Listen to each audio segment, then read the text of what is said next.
বাইজিদ বুস্তামি এত বড় আল্লাহর ওয়ালি কিভাবে হলেন? মার দোয়ার বরকতে এত বড় আল্লাহর ওয়ালি।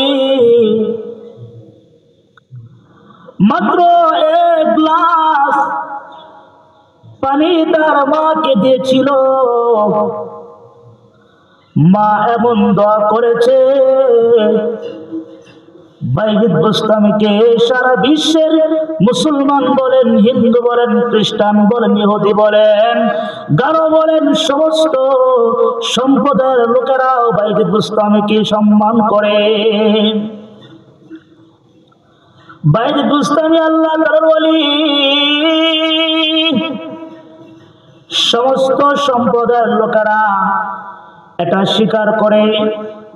শুধু তাই নয়, বাইজিদ বুস্তামি ইতিহাস সকলেই সম্মানের সাথে গ্রহণ করে এবং নসিহামূলক এরকম ভাবে মানুষের সামনে উপস্থাপনা করে।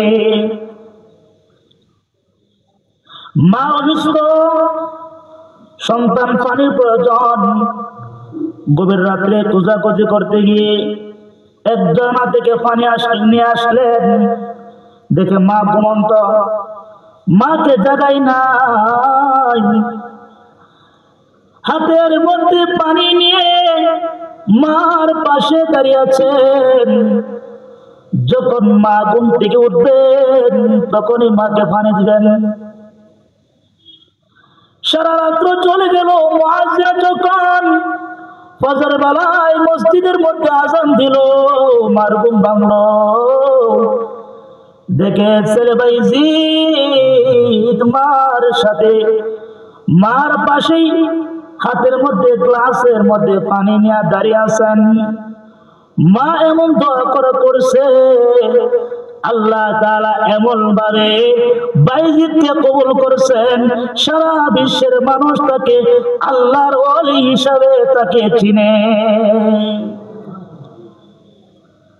শুধু তাই নয়, বাইজিদ বুস্তামির পাওয়ার এত ছিল, আল্লাহ তাআলা তাকে এত সম্মান, এত ইজ্জত, এত পাওয়ার দিয়েছেন।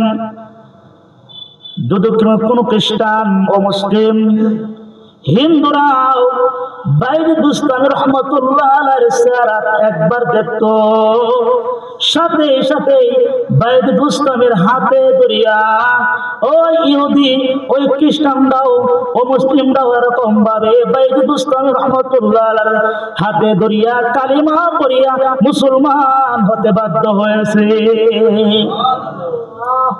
এই সম্মান কেন? মার খেদমত করার কারণে আল্লাহ কবুল করছেন। আল্লাহ এমন কবুল করার কারণে তাকে আল্লাহ তাআলা তো পাওয়ার দিয়েছেন। চেহারা দেখার সাথে সাথে লা ইলাহা ইল্লাল্লাহ বলেন, লা ইলাহা ইল্লাল্লাহ, লা ইলাহা ইল্লাল্লাহ, লা ইলাহা ইল্লাল্লাহ বলিয়া তারা সাথে সাথে মুসলমান হয়ে যাইতো। বাইজিদ এত বড় হওয়ার পিছনে কারণ কি?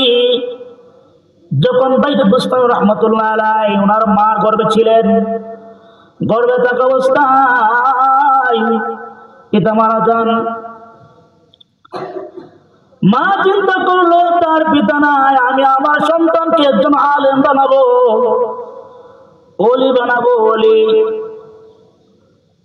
পিতা নাই, বাইজিদ বুস্তামির মা বিভিন্ন বাসায় বাসায় গিয়া কাজ করতো। বাইজিদ বুস্তামির মা চিন্তা করলো, যদি আমার সন্তানটাকে আমি বাড়িতে রাখিয়া যাই, সমাজের ছেলে ফেরার সাথে তাকিয়া আড্ডা দিয়া আমার সন্তানটাও নষ্ট হয়ে যাবে। বাইজিদ বুস্তামির মা চিন্তা করলো, সমাজের দিকে লক্ষ্য করলো। দেখেন বর্তমানে এরকম সন্তানটা এরকম হয়েছে, মোবাইলটা জোয়া খেলে, খেলে কি খেলে না? মোবাইলটা জোয়া খেলে, ফ্রি ফায়ার খেলে, খেলিয়ার সময় নষ্ট করে, রাত্রে ঘুম নাই।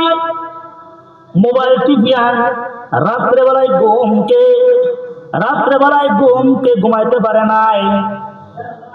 জোয়া খেলে, জোয়া, মাথা নষ্ট, চোখ গুলা লাল হয়ে থাকে। চেহারার মধ্যে কোনো নূর নাই, কোনো মায়া নাই। কেন? ওই নৈতিক কাজের মধ্যে জড়িত থাকার কারণে।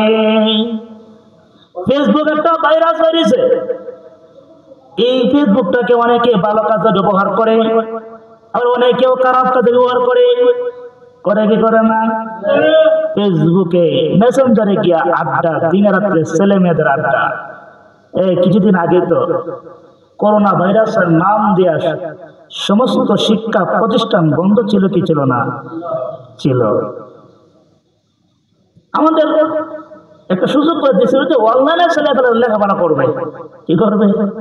অনলাইনে ছেলেপেলেরা লেখাপড়া করবে। কইতে লেখাপড়া করতো? মোবাইল কিনা তারা তো লেখাপড়া করে কার সাথে? ছেলে মেয়ে আড্ডা দেয় মোবাইলের মধ্যে। কথা ঠিক না বেটি? বাপ মা তো ওই রুময়, আর ছেলে মেয়ে তো আরেক করবে। বাপ মা তো ভাবতেছে আমার সন্তানটা পড়তেছে সারা রাত দেখি মোবাইল টিপে টিপে পড়ে। হ্যাঁ, আসলে পড়ে নাকি আড্ডা দেয়? আড্ডা দেয়। এজন্য পিতা মাতাদেরকে এই জিনিসটা খুব সতর্কতার সহিত সন্তানের প্রতি লক্ষ্য রাখতে হবে, খেয়াল রাখতে হবে। লেখাপড়া অবস্থায় সন্তানের হাতে মোবাইল নয়, তাদেরকে মোবাইল দিলে তাদের জীবন ধ্বংস হয়ে যাবে। আমি তো ছোটবেলা থেকে বয়স 14 তো 15 ও পাড়াইছে ঢাকার মধ্যে। মোবাইল তো দূরের কথা, আব্বার কাছে মোবাইলের কথা বললে তো আগে আগে মুফতি সাহেব হও, তখন তোমাকে অত বড় মোবাইল কিনে দেবো। কি দেবো? এজন্য সন্তানের হাতে মোবাইল নয়, সন্তানকে মোবাইল দিবেন না। মোবাইল দিলে আপনার সন্তান নষ্ট হবে, এটা 100% গ্যারান্টি লিখে রাখেন আপনি। কারণ সমাজটা তখন খারাপ, সমাজ খারাপ না। একটা হাতে মোবাইল দেখলে হ্যাঁ যখন ফ্রি ফায়ার খেলবো, হ্যাঁ যখন জোয়া খেলবো, হ্যাঁ যখন মেসেঞ্জারে মেয়েদের সাথে কথা বলবো, হ্যাঁ যখন এসে চলাফেরা করবো, হ্যাঁ করবো আমার একটা মোবাইল কিনা আমি ওটা করি। ঠিক না? এজন্য এই সমাজকে রক্ষা করতে হলে, ছাত্রদেরকে রক্ষা করতে হলে মোবাইল হাতে দেওয়া নয়, তাদের হাতে কিতাব তুলে দিবেন। কি দিবেন? কিতাব তুলে দিবেন। বাইরে বুঝতেন না, চিন্তা করলো আমার সন্তানটাকে আমি আলেম বানাবো।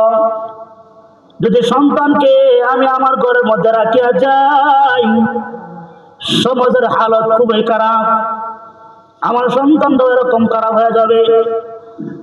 খোঁজাখুঁজি করার পরে মাদ্রাসার মধ্যে নিয়ে গেল, বড় হুজুরকে বলল, হুজুর আমার সন্তানকে আপনার কাছে আমানত রাখিয়া যায়, আমার সন্তান যখন আলেম হবে, ওলি হবে, তখন আপনি বাড়িতে পাঠাইবেন। এর আগে আপনি যেন আমার সন্তানকে বাড়িতে না পাঠান, ছুটি দিবেন না হুজুর। ইওয়াদা যখন ওই মুহতামিম সাহেবকে বললেন, তখন বাইতুল মুস্তামির মা ওই মাদ্রাসার মধ্যে তার সন্তানকে ভর্তি করিয়া উনি বাড়িতে চলে গেলেন। সন্তানকে যখন কিছুদিন মাদ্রাসার মধ্যে থাকলো, কিছুদিন দেওয়ার পরে মার কথা স্মরণ পড়ছে। বলো হুজুর অনেকদিন হয়েছে মাকে দেখি না, মার কথা স্মরণ পড়ছে, হুজুর একটু ছুটি দেন। ওই উস্তাদের মনে কথা মনে পড়ে গেল, তার মা তো ওয়াদা করেছিল, হুজুর যখন আমার সন্তান পরিপূর্ণ আলেম হবে তখন আপনি বাড়িতে পাঠাবেন, এর আগে আপনি ছুটি দিয়েন না। হুজুর বাইতুল মুস্তামিকে আটকানোর জন্য বেশি করে পড়া দিলেন। বলেন, বাইজিদ যদি তুমি এতগুলা পড়া শিখতে পারো তাহলে তোমার ছুটি আছে, আর নয় তোমার ছুটি নাই। উস্তাদের কথা মানিয়া বাইতুল মুস্তামি রহমাতুল্লাহ আলাইহি আল্লাহ আমার মাকে দেখতে মনে চায়, আমাকে হুজুর এতগুলা পড়া দিয়েছে, হুজুর আপনি চাইলে তো আমার সিনার মধ্যে এই পড়াগুলো আপনি মুখস্থ করাইতে পারেন। আল্লাহ আপনি পড়াগুলা আপনি আমার সিনার মধ্যে বসিয়ে দেন। বাইরে আমি দোয়া করে আর এরকম কান্নাকাটি করে আর যখন পড়তে শুরু করে কিছুদিনের মধ্যেই কোরআন শরীফের 23 থেকে 24 পারা মুখস্থ করে ফেলছে। হুজুরের কাছে গেলেন, হুজুর আপনি আমাকে যে পড়া করে দিয়েছেন আমি মুখস্থ করে ফেলছি, আবার ছুটি দেন। হুজুর বলল ঠিকই আছে, আমি তো ওয়াদা করছি, যাও তোমার ছুটি। বাইতুল মুস্তামি বাড়িতে আসলো, আসতে আসতে গভীর রাত্র হয়ে গেল। দরজার মধ্যে টুক না দেয়, মা আমি বাইজিদ। মা গো দরজা খুলে, আমি আপনার ভাই যাইছি। দেখেন সন্তান যদি একটু বাইরে লেখাপড়া করে মনে হয় মার জন্য কান্নাকাটি করে, বাবার জন্য কান্নাকাটি করে। আমারও এমন অবস্থা হয়েছে, যখন ঢাকা লেখাপড়া করতাম 3 মাস 4 মাস চলে যেত, মার কথা মনে পড়তো, বাবার কথা মনে পড়তো, একা একা এক কোনায় গিয়ে কান্নাকাটি করতাম। দেখেন বাইতুল মুস্তামি রহমতুল্লাহ আলাইহি তার মাকে বলল, মা আপনার সন্তান বাইরে যাইছে আপনাকে দেখার জন্য, আপনি দরজাটা খুলেন। দেখেন মা বলল, আমি তো হুজুরের সাথে ওয়াদা করছি, এই ওয়াদা যতক্ষণ পর্যন্ত পূরণ না হবে আমার সন্তান তো বাড়িতে আসার কথা না, তুমি আমার বাইজিদ না। বাইজিদ বুঝতামে বহুবার এরকম চেষ্টা করলেন, বললো বাইজিদের মা বললো তুমি আমার বাইজিদ না, ফিরে যাও। বাইজিদ বুঝতামে রহমতুল্লাহ আলাইহি আবার মাদ্রাসে চলে গেলেন। হুজুর বলল, কি ব্যাপার তুমি আসলা কেন? হুজুর জানি না আমার আম্মা আপনার সাথে কি ওয়াদা করেছিল। আমার আম্মা বলেছে যখন ওয়াদা পূর্ণ হয়ে যাবে তখন বাড়ি যাওয়ার জন্য। হুজুর বলল, বাইজি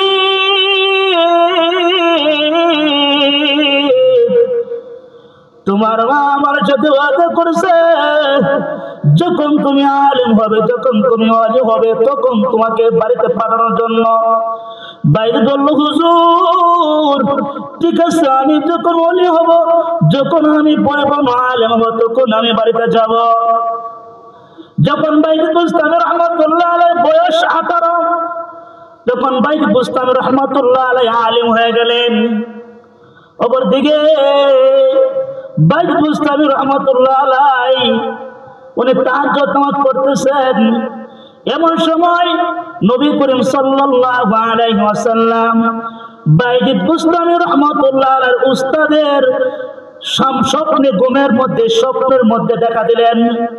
বলল, হে উস্তাদ বাইজিদকে আগামী কাল তো তোমরা পাকড়ি দিবা, সে আলেম হয়েছে।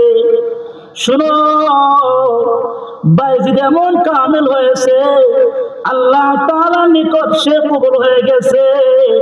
আগামী কালকে তাকে একটি পাগড়ি নয় বরং 2টি পাগড়ি তার মাথার মধ্যে পেঁচিয়ে দিবা।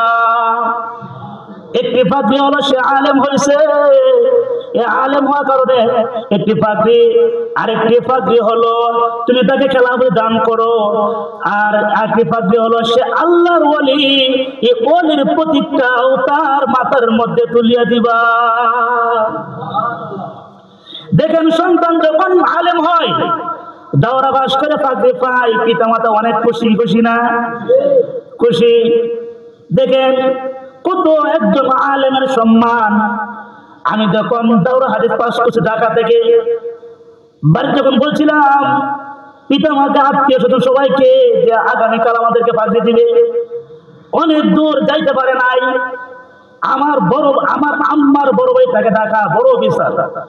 ওনাকে যখন বললাম মামা আগামীকাল তো আমার পাগড়ি দিব, উনি ওনার ছেলেদেরকে নিয়ে মাদ্রাসায় চলে আসছে। আসার পরে আমাদের পাগড়িতে গিয়া এই যে মাথার মধ্যে পাগড়ি বাঁধছে, পাগড়ি দিছে, উনি আনন্দের খেলায় ওনার চোখের পানিকে রাখতে পারে নাই। সন্তান যখন এরকম আলেম হয় পাগড়ি দেয়, মা বাবার আত্মীয় স্বজনের সকলের মনের মধ্যে আনন্দ জাগে কি জাগে না? বাইতুল বুস্তামির মা বাইতুল বুস্তামিকে যখন আলেম হওয়ার জন্য মাদ্রাসার মধ্যে পাঠিয়ে দিলেন, হুজুরা যখন দুইটা পাঠিয়ে দিল, বাড়িতে বাইতুল বুস্তামি রহমতুল্লাহ আসলেন। আজ বলেন, মা আপনার ইচ্ছা ছিল আমি আলেম হব, আমি আলেম হইয়া মা আপনার বুকে আসছি। বাইতুল বুস্তামির মা এরকম বৃদ্ধ বুড়া হয়ে গেছে, আনন্দে আত্মহারা তেলাই বাইতুল বুস্তামির মা বাইতুল বুস্তামি রহমতুল্লাহ আলাইহি এরকম বুকে জড়িয়ে কান্নাকাটি করতে শুরু করলেন। বললেন, বাবা তোমার পিতা দুনিয়াতে নাই,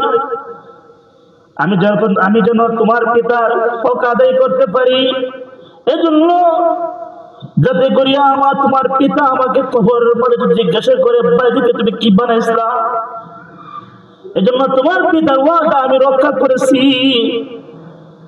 দেখেন বাইতুল বুস্তামির মা দোয়ার বরকতে আল্লাহ তাআলা বাইতুল বুস্তামিকে এত বড় বানাইছেন, এত বড় কামেল ওলি বানাইছেন, আর সারা বিশ্বের মানুষে তাকে চিনে। কোন কারণে? একমাত্র মার দোয়ার বরকতে।